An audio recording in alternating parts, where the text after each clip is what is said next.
Halo teman-teman, selamat datang kembali di channel Bicaralah Buruh. Kali ini kita akan membahas topik yang sedang ramai dibicarakan, yaitu rencana pemerintah untuk menerapkan dana pensiun tambahan wajib yang akan memotong upah pekerja. Kebijakan ini sudah menuai banyak kritik, terutama dari kalangan pekerja yang merasa kebijakan ini justru akan menambah beban ekonomi mereka.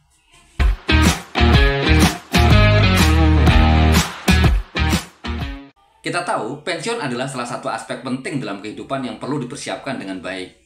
Tapi, apakah benar menambah iuran dana pensiun wajib adalah solusi yang tepat untuk saat ini? Di tengah situasi ekonomi yang tidak pasti, banyak pekerja masih berjuang dengan kebutuhan sehari-hari dan menghadapi ketidakpastian pekerjaan. Kita mendengar PHK terjadi di mana-mana, ancaman kehilangan pekerjaan begitu nyata. Hal ini membuat kita bertanya-tanya, apakah ini langkah yang tepat? Apakah ini akan menjadi solusi?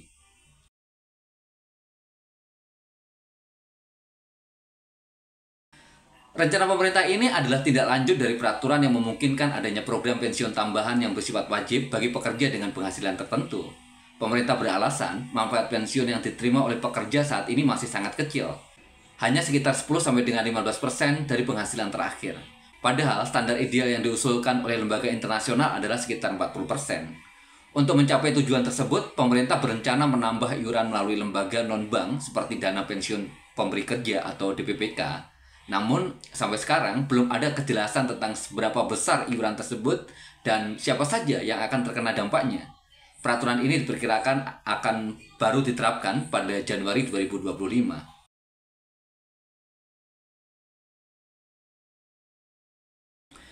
Banyak pihak yang menentang kebijakan ini. Mereka berpendapat bahwa saat ini bukanlah waktu yang tepat untuk menambah beban kepada pekerja, terutama di tengah situasi ekonomi yang penuh ketidakpastian.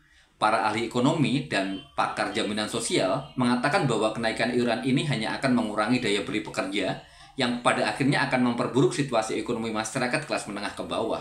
Jadi ini adalah kebijakan yang justru akan merugikan, alih-alih memberikan manfaat yang lebih besar kepada para pekerja. Salah satu argumen yang sering muncul adalah bahwa pemerintah seharusnya memaksimalkan program jaminan pensiun yang sudah ada, bukan menciptakan program baru yang bersifat wajib. Karena yang saat ini saja berjalan, itu masih banyak buruh yang tidak bisa mengakses jaminan pensiun. Saat ini, kelas menengah yang kemungkinan besar menjadi sasaran kebijakan ini sedang menghadapi tekanan ekonomi yang besar. Selama 5 tahun terakhir, jutaan orang di Indonesia mengalami penurunan kelas ekonomi. Mereka yang sebelumnya berada di posisi ekonomi yang cukup stabil, kini harus berjuang lebih keras untuk bertahan hidup. Bagi pekerja, penambahan iuran dana pensiun bukanlah prioritas karena manfaatnya baru akan terasa bertahun-tahun lagi. Sementara itu, masalah seperti kenaikan kebutuhan pokok, biaya pendidikan, dan ancaman PHK menjadi kekhawatiran yang lebih mendesak. Itulah yang seharusnya diselesaikan oleh pemerintah. Seorang pekerja mengungkapkan bahwa kenaikan upah yang ia terima setiap tahun tidak sebanding dengan potongan-potongan yang harus ia tanggung. Dengan adanya potongan baru untuk dana pensiun, ia merasa bahwa kenaikan gaji yang ia dapatkan akan semakin hilang oleh potongan itu. Hal ini menimbulkan kekhawatiran bahwa potongan tambahan hanya akan memperburuk situasi ekonomi para pekerja. Pekerja lain bercerita pengalamannya setelah ia di PHK. Ia menemukan bahwa perusahaan tempatnya bekerja selama ini tidak melaporkan kenaikan gajinya secara benar kepada BPJS Ketenagakerjaan. Masalah ini membuatnya ragu akan transparansi dan akuntabilitas pengelolaan dana pensiun di masa depan. Beberapa ekonom juga menyoroti bahwa kebijakan ini dapat menimbulkan spekulasi negatif di masyarakat. Mereka khawatir bahwa pemerintah sedang mencoba mencari sumber pendapatan baru di tengah situasi anggaran yang semakin ketat. Menambah iuran ini dianggap tidak tepat jika dilakukan sekarang, apalagi ketika ruang fiskal APBN sedang terbatas. Penting juga untuk dicatat bahwa pengelolaan dana pensiun melalui lembaga non-bank seperti DPPK menimbulkan kekhawatiran. Mekanisme pengelolaan dana di lembaga ini berbeda dengan BPJS Ketenagakerjaan yang merupakan badan hukum publik. Sementara BPJS bertanggung jawab kepada Presiden dan memiliki perlindungan APBN, lembaga seperti DPPK lebih berorientasi profit dan tidak memiliki jaminan yang sama jika terjadi masalah keuangan. Hingga saat ini kita masih sering mendengar kasus-kasus yang melibatkan lembaga keuangan yang gagal dalam mengelola dana pensiun, menambah kekhawatiran tentang siapa yang akan bertanggung jawab jika ada masalah di masa depan. Jika lembaga ini gagal dalam berinvestasi, apakah pekerja yang akan menanggung kerugian?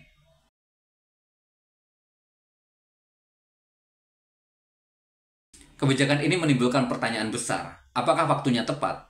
Mengingat kondisi ekonomi yang tidak stabil dan ancaman inflasi yang tinggi, banyak yang berpendapat bahwa menambah beban iuran kepada pekerja bukanlah langkah yang bijak. Banyak pekerja yang masih berjuang untuk memenuhi kebutuhan sehari-hari dan menambah iuran hanya akan memperburuk situasi ini. Pemerintah perlu mempertimbangkan masukan dari berbagai pihak, terutama dari kalangan pekerja dan serikat buruh, sebelum menerapkan kebijakan ini. Penting untuk memastikan bahwa kebijakan ini tidak hanya menguntungkan dalam jangka panjang, tetapi juga tidak memberatkan pekerja dalam jangka pendek. Jika tujuan pemerintah adalah untuk meningkatkan manfaat pensiun bagi pekerja, ada beberapa alternatif yang bisa dipertimbangkan. Misalnya, meningkatkan iuran BPJS Ketenagakerjaan secara bertahap untuk mencapai manfaat pensiun yang lebih ideal. Ini bisa dilakukan tanpa perlu menambah skema baru yang memberatkan. Selain itu, pemerintah bisa memperbaiki tata kelola dan pengawasan terhadap program jaminan sosial yang sudah ada. Banyak pekerja yang merasa bahwa upah mereka tidak dilaporkan dengan benar oleh perusahaan, sehingga manfaat pensiun yang mereka terima nantinya tidak sesuai dengan yang seharusnya. Terakhir, pemerintah bisa mencari sumber pendanaan lain untuk meningkatkan manfaat pensiun, seperti dengan menaikkan pajak bagi golongan berpenghasilan tinggi. Ini bisa menjadi solusi yang lebih adil daripada terus-menerus membebani pekerja yang sudah dalam kondisi kesulitan. Rencana pemerintah untuk menerapkan dana pensiun tambahan wajib bisa jadi memang tujuannya adalah baik, yaitu meningkatkan kesejahteraan pekerja di masa depan. Namun, kebijakan ini menimbulkan banyak pertanyaan dan kekhawatiran. Apakah waktunya tepat? Apakah pekerja siap dengan beban tambahan ini? Dan apakah ada alternatif lain yang lebih baik?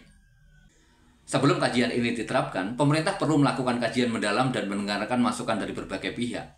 Kebijakan yang baik adalah kebijakan yang tidak hanya memikirkan jangka panjang, tetapi juga mampu memberikan solusi yang adil untuk masalah-masalah yang sedang dihadapi oleh pekerja saat ini.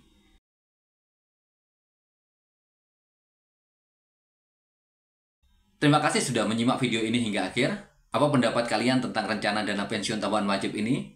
Apakah kalian setuju atau memiliki pandangan yang lain? Silahkan tulis di kolom komentar. Jangan lupa untuk like video ini, share ke teman-teman kalian, dan subscribe channel ini untuk informasi terbaru lainnya. Sampai jumpa di video berikutnya.